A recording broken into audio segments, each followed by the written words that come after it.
Welcome everybody, and thank you for attending today on our webinar, Talented Learning, the intersection of formal, social, and experiential learning. I'm John Lay, and your co-host for today's webinar, and I'm excited about today's webinar and preparing it and introducing you to Charles Gould here in just a moment. But I'm also excited because the topic is obviously catching around the world, as we had registrants from over 30 countries for today to come to this webinar. And so I think everybody around the world is trying to figure out how to bring all learning into the workplace, and that's what we're going to talk about today. For you to sign up for today's webinar shows that you're a lifelong learner, that you're directing your own education, you're learning on the job informally, and that's what today's presentation is all about. It's about taking lifelong learning and the way that you learn informally and socially every day and bringing that to the workforce, or the workplace rather, in a measurable and a scalable way, and using that as a competitive advantage. But first, let's do a quick introduction. Slide. My name is, as I said, John Lay. I'm the CEO and lead analyst of Talented Learning, and I'm educated as an instructional technologist and spent the last 20 years squarely in the middle of the LMS and e-learning industry. First managing teams to create CBT content before there was even e-learning, and then I spent 13 years selling and studying learning management system and learning management system requirements. And I spent the last 18 months as CEO and lead analyst of Talented Learning, and I co-founded Talented Learning to study the learning technology marketplace, everything that's out there, and provide an independent, unbiased, unvarnished analysis for my blog readers, webinar attendees, and clients seeking help in purchasing and thinking about learning management systems. And to that end, I formally reviewed now 77 LMS solutions in the last year, and with every single one of them, I've had in-depth executive conversations about the business goals and focus of the organization. I took guided demonstration tours looking at both the administrative side and the front-end side to study how it works and what it's good at. And then I took it for a self-exploration drive in every case. And so I've really learned a lot about what's out there from a feature and functionality and a business focus. And it's that process that led me to discover Brightwave and their amazing progress with informal learning, and their chairman and my co-host today, Charles Gould. Charles? Thanks, John, and thanks for inviting me to your webinar. Yes, I'm Charles Gould. I'm founder of Brightwave, and Brightwave for almost 15 years has been in the business of designing e-learning solutions for large global corporate clients. Much of that has been the design of content-based courses, online courses. But in the last couple of years, we've looked at how the technology can be used to go beyond the course, and that is where our concept of total learning has emerged, and something which we're very excited about. Brightwave also is the owner of total learning platform, which we'll talk a little bit about, called Tesselo. Before Brightwave, I was a PwC learning consultant in London, and we are based primarily in Brighton in the UK. Outstanding. All right. Well, thanks, Charles, and thanks for joining me here today to share what Charles and I are going to talk about today. Is we're going to look at what total learning is, and the 70-20-10 model. Though that sounds like a mouthful, it really isn't. We're going to look at the history of the LMS to support this total learning concept of working with formal and informal and experiential learning. We're going to look at some case studies. We're going to look at the live product. We've got an agenda packed here today to talk about real life examples and to show it to you and bring it all together on how technology now has and is moving to the next step to support organizational learning. But before we go there, let's take a quick poll. Let me pull this up and we'll launch this poll for everybody. And yes. So yes, we want to kick off with a question to get people involved, and the question is really, if you consider the way that you've learnt how to do your job and generally stuff at work, how much of that has been through a formal course, and how much, and this is the question, has it been informal learning, so a combination of experiential and social learning? So if you combine those two things, what sort of percentage do you think that makes up of your learning experience for work. So if you could please select one of those 5 options, and we'll have a look at and see how that that looks. We got an enthusiastic attendee list here today, as we have 100% have already voted. So we'll close out. That's great. Everybody's combined. Let's share these results, and that's interesting to see. But it's all but spot on that the group thinks a large percentage of certainly a large percent of us think that it happens. But surprisingly or not unsurprisingly, up to 30% of us think that it's a smaller part. But by the end of today, hopefully we'll change that perception here with some additional data. So, all right, well, that's interesting. But what we found, and what learning technology found, though, is that it's not 70, it's 90% is informal and social. 90%, you say, wow, that seems like a lot.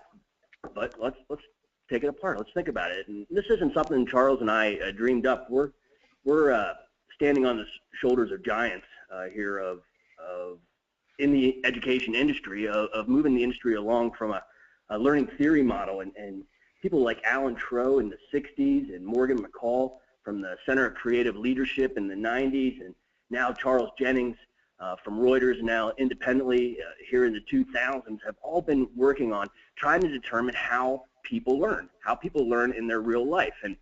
And what they found is, and this isn't like hard and fast concrete rules, but general guidelines, what they found is that only 10% of learning is actually formal. Sitting in a classroom, or hearing a trainer, or taking a formal e-learning course at your organization. But only 10% is that way. But 20% is actually social. So, just modeling and learning from others and asking questions and working with your team or your parents or your friends to learn new concepts or ideas. But 70% of all learning is experiential, meaning that you have to trial and error. It's learning by doing, and the mistakes of doing it wrong and the successes of doing it right. But to bring it all together from a total learning standpoint is how can we focus in our work lives the same way we do in our personal lives to bring it all together. So in a formal education setting or in an organization, lots of focus is towards this 10% of formal, but not about the other 90%. And so you have to wonder, organizations have to wonder how much they're leaving on the table from a productivity standpoint. If you could encapsulate that 90% and use it to your advantage and teach and not formalize the informal, but make it available and facilitate that process, how much faster you could roll out products or train new people. But it's the ability to bring it all together. But for some reason, we're very stuck on just this 10% social in the organization world. And so the trick is, in our personal lives, we do this without even thinking about it with the 70-20-10. We're constantly learning from others, we're experiencing new things, and we're taking formal learning activities. But how can you get your whole organization to think like that and to act like that and to work like that? And so organizations are trying. So I got this from the 70-20-10 blog post, which is actually out of the forum written by Charles Jennings, or partnered with Charles Jennings, and listed all these organizations that have recognized that social and experiential is important, and they're trying to facilitate it inside their organizations. And so you can go to the 70-20-10 forum and get certifications even on how to do this in your organization and become an expert at it. And these organizations are trying to build the culture, not just technology, but the culture to facilitate that. But the problem is in that in all of these instances, there's not a lot of technology or any technology that sits behind it to help facilitate it. It's more of culture, and that's all right. However, it doesn't have to be like that, because if you want to manage learning inside an organization, you really only have one choice. And this is based on my 15 and a half years now of LMSs, is that you need a learning management system. There's no other way to do it. A learning management system is the piece of software that can sit on your own servers or sit out in the cloud, that is the central repository for all of your organization's learning content of any medium, whether that's registering for instructor-led or launching e-learning courses or perhaps watching a video. But it's that repository, that catalog of content that learners can go to one place and find anything. And the LMS also keeps track of all those learners. So who are all my employers or channel partners or customers or anybody in the extended enterprise that an organization provides learning to. And the learning management system primarily manages the relationship between those users and the content. And in a nutshell, that's a learning management system. And that's the only way that you can manage learning in a corporation. And believe it or not, there's 600 plus organizations globally that identify themselves as a learning management system, making it very confusing to find the right ones. But based on the 77 of the 600 that I reviewed, and granted that's not even 20% yet that I've got to, my goal is to review all of them, but this is what I found. We're great as an industry in formal learning. We can manage that 10% a million ways from Sunday, and we do, and we're good at it, and we can report on it, and we've got it all figured out, and there's probably not a scenario of formal learning that hasn't been figured out yet with a learning management system. Very mature marketplace. You look at social learning, and I only give it a 2 stars, because though out of those 77 LMSs, quite a large portion of them had social learning components, the ability to maybe participate in a forum or share a document or something like that. They're typically bolted onto a learning management system in a separate place from the learning, and they're very unused throughout time. And so though there is some capabilities there, it's poor. And as for experiential learning, there's nothing. There's really nothing in the industry that helps manage that process. And so formal learning features, notice the trend here. You manage content, you manage users, you manage audiences, you manage programs.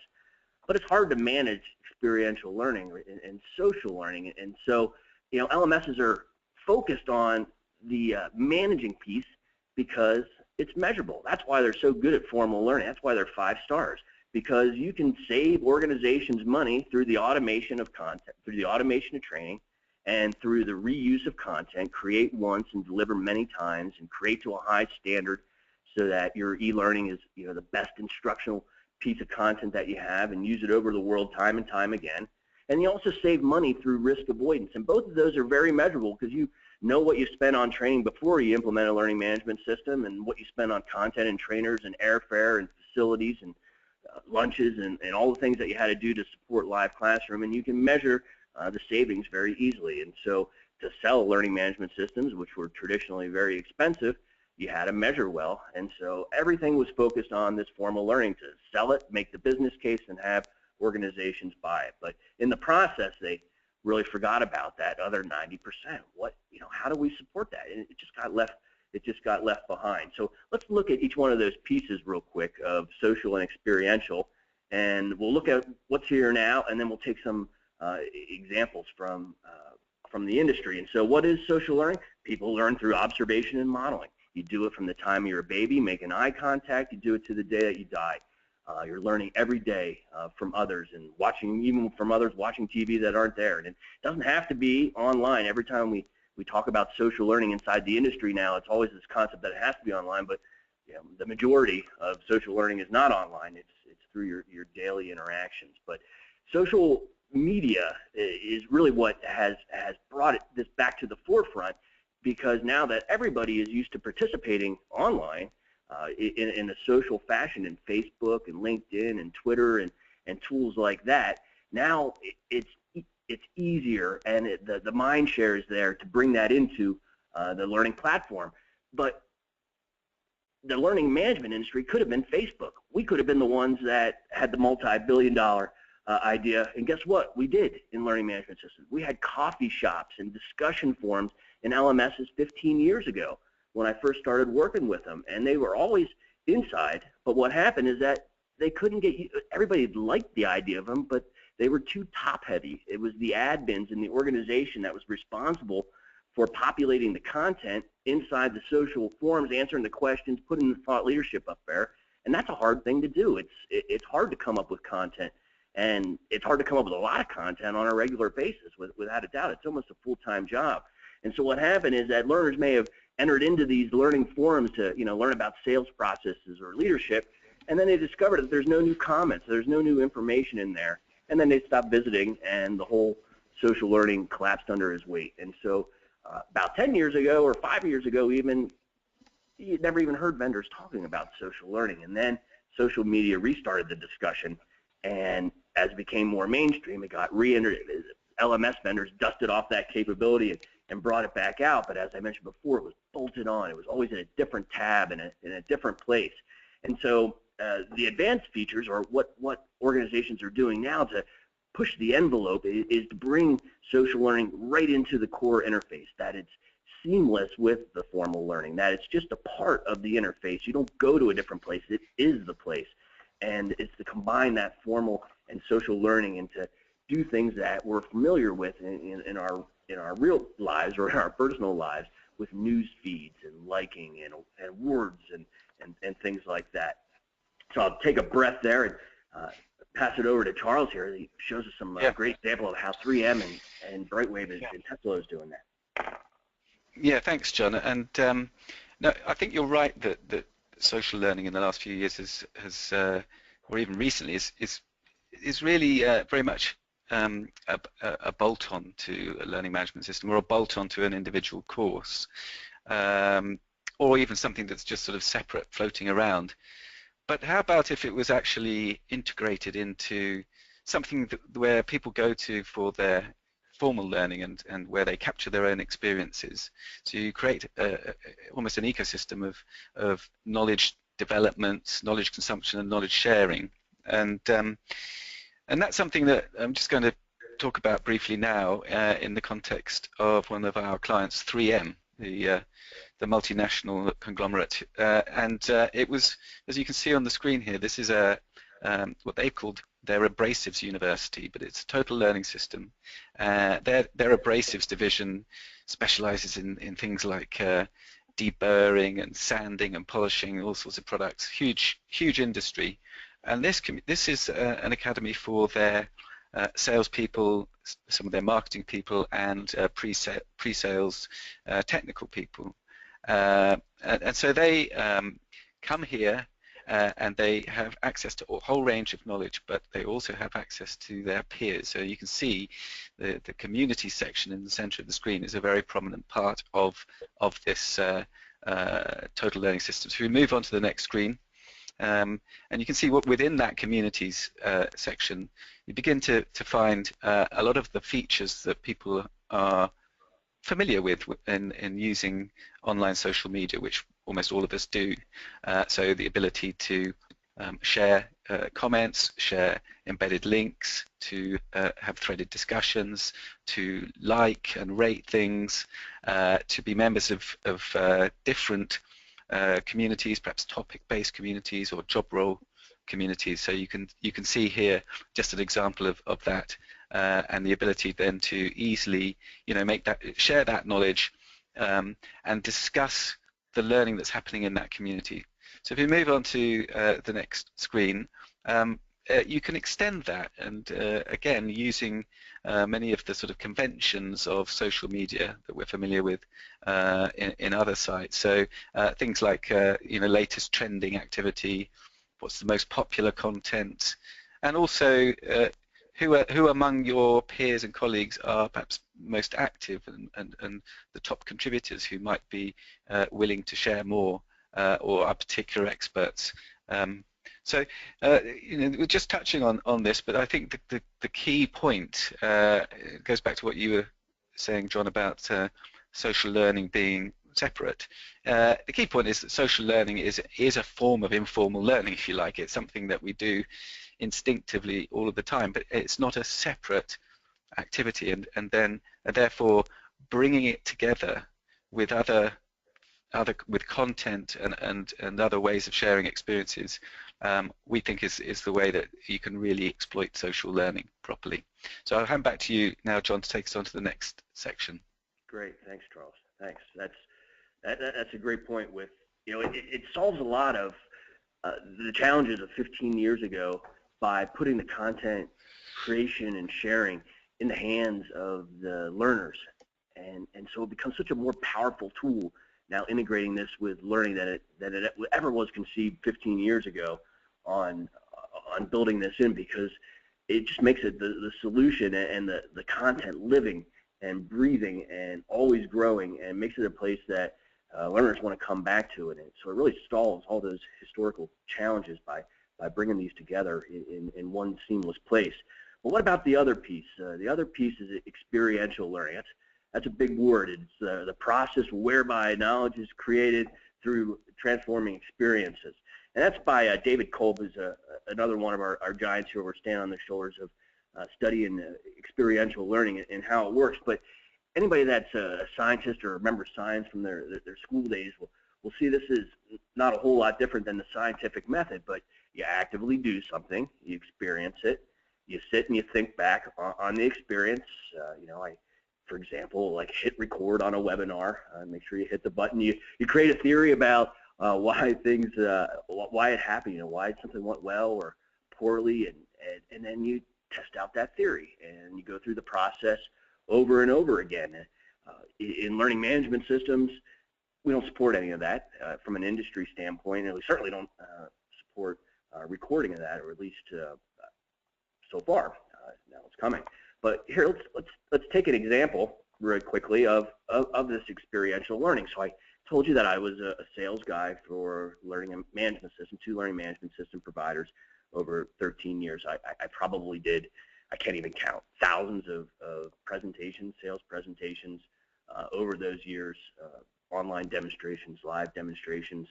And with each and every one, I went through this process. I didn't even know I was doing it, but I was doing it because it's so easy to be a poor salesperson. It's where everybody starts, and if you don't do experiential and social learning, you remain in that camp your whole career. And so I'd conduct a sales presentation, and I'd analyze every piece of it, from the intro to what people's reactions were, their body language, crossing their arms, whether they were falling asleep, whether they were engaged, were people moving in and out of the meetings, were they texting, and just paying attention to all of those things to see if I could continue to improve. So, what went well in that sales presentation? What didn't go well? What objections couldn't I answer, or didn't answer good enough? And I looked at each one of those pieces, and I say, how can I improve? How can I position the company better? How can I engage my network or my peers or my boss to find out how to improve in this particular part? And then I'd implement those improvements one at a time over the years, or sometimes more than one at a time. And on the next presentation, I'd see what worked, and I just went right through the process again. That's an example of experiential learning. And when you think of it that way, it might make sense on how it's 70%, because you're doing this every day and every part of your job, whether it's a formal process or formal not.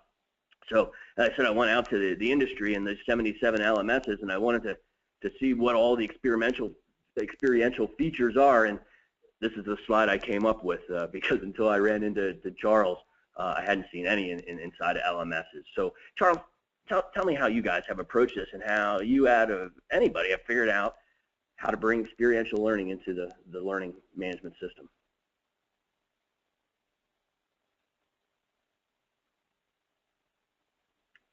Charles? Sorry, John, I was on mute there. Yeah, thanks, John. I think you summarised that really, really nicely, and I think we all recognise Kolb's, in ourselves, the sort of logic behind Kolb's experiential learning theory. But I'm not sure everyone is quite as disciplined as you are, John, in being able to follow that, that process rigidly, so that you actually get the most from those learning experiences. I think a lot of us allow that those experiences to sort of evaporate into the ether. But the thing that's changed is obviously, as it always does, technology, and technology can start to simplify things and enable things. And one of those technologies is something that many of the audience here will be familiar with. The Experience API, formerly known as Tin Can API. It's a standard. It's a learning technology standard that's evolved in the last couple of years. We were very much part of its development into a formal standard.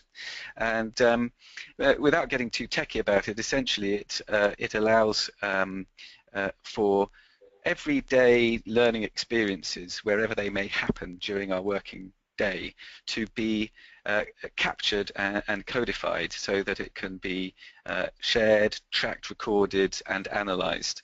And that makes things very, very interesting because it facilitates that really valuable process of experiential learning without us having to always be as disciplined as you, John, in remembering how to, to go back and reflect on the experience we've had. So if you just move to the next slide and look at how that can be implemented. So this is an example again within Total Learning System of how those experiences can be tracked and logged. This is a log of it's my learning record store. It's a log of my experiences that I've decided to track, and I can do that in a variety of ways. It may be that I use a native app that goes with this system, which can allow me to capture a video or a photo very quickly, just as I'm maybe in a meeting or something, and add some comments or reflections on it. Or it could be using a smart little bookmarklet that sits in the browser where I'm browsing something and I find a website that I'm learning something from. I can capture that. So if we just pop to the next slide and see how that happens, it's very quick, but it also allows for either there at the moment or perhaps later on some reflection, which is, as Kolb says, a really valuable part of being able to turn learning into improvement and changes in behaviour. If we just go to the last slide on this section, we can see that process of reflection and sharing of experiential learning can be extended perhaps to a manager, and this adds a coaching layer into this total learning system, which becomes really quite powerful. So coaching is an age-old process which is very much based on individual experiences and reflection, and it's something that I think again the technology can now allow us to build into a total learning system and experience. So I'll hand back to you now, John, for the next section. Thanks, Charles. Thanks. I think another ancillary benefit of being able to add your experiences. So, if you had this and you were documenting this call, or you listened to an audio book, or you took a lynda.com course, or some other thing like that, all those are, you participated in a massive open online course, a MOOC. All those things have documented value, I think, on your profile, even if it's not from a sharing standpoint, just to maintain that from a performance appraisal and an improvement standpoint is another big thing that typical learning management systems can't do. If that learning is not within that documented or cataloged within that system, you just get nowhere, or there is no other experiences. And so it's very incomplete picture of the kind of employee that you actually are, and how much you actually know, and the value that you're providing the organization if you don't include or provide some way to include that experiential learning. So let's take another poll. And we've got another question just to ask you, because we're moving on to the topic of curation, and I think for some people it's a fairly new concept, certainly in terms of learning management and e-learning. So we have a question here which we'd like you to answer, and it's what of these different phrases or descriptions best defines the word curate in learning management systems speak? John, you might just explain that first one, because it's probably a US, a little bit of a joke there. Yeah, our sloppy language here, we don't pronounce the member of the clergy any different than the word curate. We pronounce it the same both ways. So it's a curate, yes. Curate, yeah. We don't say that. So this is a US thing. All right, let's close that out. Cool. And we'll share the results. And yeah, interesting. 63% chose that humans identifying, assessing, and cataloging valued content is the definition of curate, and that's exactly it. It's different than what Google. I mean, Google kind of does it because it's cataloging search engines and popularity and things like that. But the difference is, from a learning platform, is that you got to have the humans, that human factor, to be the actual ones that are that are cataloging that content and sharing it with others is the process that really makes it powerful. And even if we don't use the word curate very often in the U.S. yet, we do it all the time without knowing it. We do it on social media by looking at content. You look at LinkedIn and you see that somebody posted an article and it's got 343 people that have viewed it or commented on it. It's very easy to click on that to see what it's all about. What caused that hype? Somebody curated that. We can see that it's the most popular. We can like it. We can comment. We can share it. We can share it broadly. We can share it to groups that we belong to inside of LinkedIn or other tools. And so we already do this process. We just don't do it from a learning standpoint, from an industry standpoint. But when you curate content, what you're doing is you're making a broader availability of it. You're pulling out the best. You're eliminating the worst. And you can even pull it into formal learning activities or formal learning plans.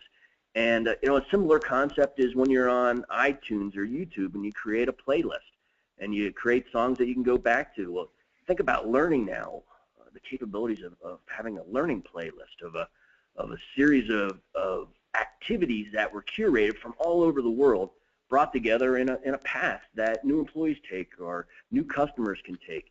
That's the power of content curation and using that with your coaches and your mentors as a way to develop yourself. And so I'll hand it back over to you and we see how you're curating content. Yes, I mean, I think if we jump back to the 70-20-10 concept and the discussion about formal learning, and in fact, a lot of what Brightwave has been doing over the years, it's often been when we think of content, we think of courses, but actually, I think we need to think of learning resources and not just courses. So if you could move to the next slide for me, John, and just looking at this again at 3M. You can see that probably in common with almost all organizations, there's digital knowledge content that's available from multiple sources inside the organization in all sorts of different formats, which can be really rapidly deployed and managed so that the learning is kept relevant and up to date.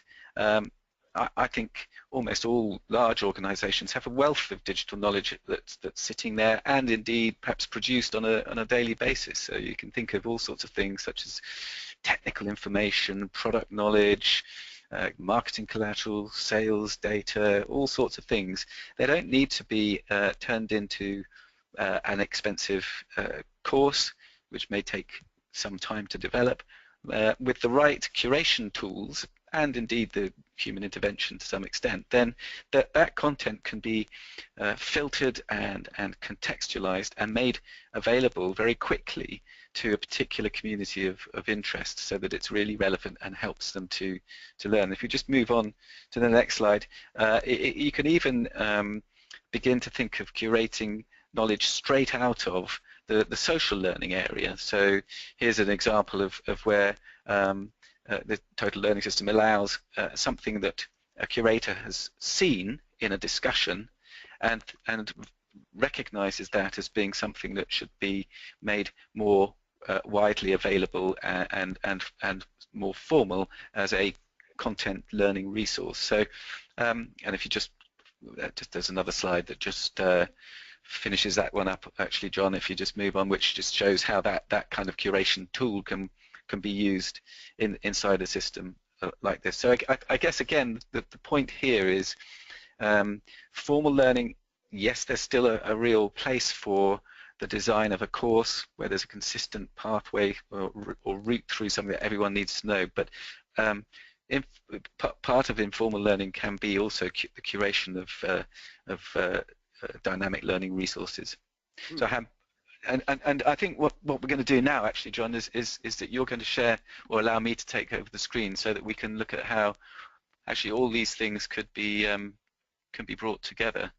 So that's great. As that's handing over to you, you got a couple questions came in right away on curation. Basically, who's the curator? How do you get that title? Well, it's a good question. It's something which is pretty new in terms of, let me just check that you can see my screen. Just give me the nod Yep. if you can. Yep. It's a fairly new term, so I think it can be a part of the learning and development professional skill set in future. But it's often an expert that's given that role to, or a subject matter expert to curate content, to be looking out for a particular topic area and sharing actively the sort of most relevant knowledge that they come across. Mm-hmm. Okay. So hopefully you can see on the screen now is a demo version of the Tesselo Total Learning System. You've seen a screenshot similar to that already, but essentially, if I just pick up a couple of things on it, these tiles here, these purple or pink tiles, are where the content is housed. If I go into one of those, you can see that some of that content may be in the form of e-learning courses, web links, it could be a video, which could be from any source. Any of these resources can be confirmed as completed, which will then track back, or any of the e-learning courses can be tracked back to the learning management system. Hey Charles, it doesn't seem like the demo is following you with sharing your screen. Oh, where have you got to? We're can you see? Still on the main interface, it looks like. Okay, let me see. Can you see anything else? Maybe unshare and start sharing again, perhaps. Okay. There we go. Looks there it caught up. Okay. Can you see? Can you see my? Hold on a minute. Down your way to the top, we see. Right. Did that move now? There we go. There we go. Okay. Sorry. So I was talking about these tiles being where the content is housed, and hopefully you're seeing the screen change now, so that we've gone into one of those tiles and looking at the different forms of learning resources which you can launch and you can recognize as being complete, which will track. These learning pathways this is where the curation gets quite smart, because it's a means of stitching together a whole range of those different learning resources into a logical sequence that might be to do with a particular function or a job role. And if I come out of those content tiles now and I go over here to my learning area, this is where the experiential learning really happens. It's my personal learning area, and you can see that I've been enrolled, or enrolled myself onto some of those learning pathways. I can enroll myself onto live events such as a class or a webinar, and then here are here's my log of my own personal experiences. And that again, I think I've made the point that what's really important is that I can do that. I can capture those experiences really simply. So let's say I was browsing a website that I found valuable. I want to log that to my experiences, so I click a button here in the browser, and I can just add a comment there and then post that to my my learning record, and I'm returned back to what I was doing. But if I go back here to my experiences, you can see that that's now been logged for me. Now it could be that I just use that to reflect on later, or go back and spend more time on later on, which could be really valuable. But I might also share it. I could share it with my manager, or I could share it with my peers. I might be a member of different communities. And I'll probably write something meaningful to sort of get people to recognize its importance. I share that with my community, and that takes me onto this social area, which is my communities area, and this is where you can see I've then shared that. That can then be discussed by colleagues. I can see what other people have posted and like those. I can comment on those, add links, and so on. Very much the kind of experience that we're familiar with using, Facebook and LinkedIn and other things like that. And then I can also see, whether my post has been is trending and how popular it is. And here, you might have noticed as I've been going through, I've been up in the right-hand corner, have been sort of little points popping up. I've been awarded points as I've been going. and these stars, of which I'm the 11th at the moment, is as kind of a leaderboard that recognizes my contribution and gives me points for you know, sharing and other things. Now that does a couple of things. It gives me some motivation to share because it's public recognition, but it also identifies to me who are the experts. You know, so Meg at the top here, I could find out about her, I could make direct contact with her because I know she's willing to share knowledge. So that's been a bit of a quick whistle-stop tour of what this system looks like in practice. The key point though, and it really, I guess, sums up what we've been talking about, John, is that a learning system doesn't have to be confined to that 10% where you are launching courses and then tracking and reporting on those courses. It can, and with this, we're at the early stages of this, I think, it could be far more sophisticated, allowing organizations to take advantage much more of that 90% by enabling people to capture those learning, formal, informal experiences, to share them in the same place that they take their more formal, structured learning, and that I think is the sort of the beginning of a vision for total learning, which is really exciting and actually very much fits the way that we use digital content today. You know, much more than the sort of old-fashioned course-based way of consuming content. So, John, I'll hand back to you just to, I guess, to wrap up from your point of view as well. Yeah, fantastic. The lifelong learner in me and the instructional technologist in me is just excited because, you know, we've been talking about this in the industry, talking about pieces of this for years and years, and facilitating it all offline, and to see it all come together, to bring learning together into one holistic place, and to use that as a competitive advantage to have your salespeople sell better, to have your customers learn how to use your product better. All these things are going to move the needle and actually change behavior in a way that the 10% just can't do, or can only do in a 10% way. So it's exciting to see it come together, and to see at the beginning of your journey here bringing this together. Hopefully you can come back and join me here in 6 months or 12 months and show me all the progress that you've made here in pushing the envelope here in total learning and the concept. There's our contact information. Send us emails. Feel free to link in with us and continue the discussion. Charles and I like this probably more than just about anybody, so we'd love to talk about it and answer any questions that you have.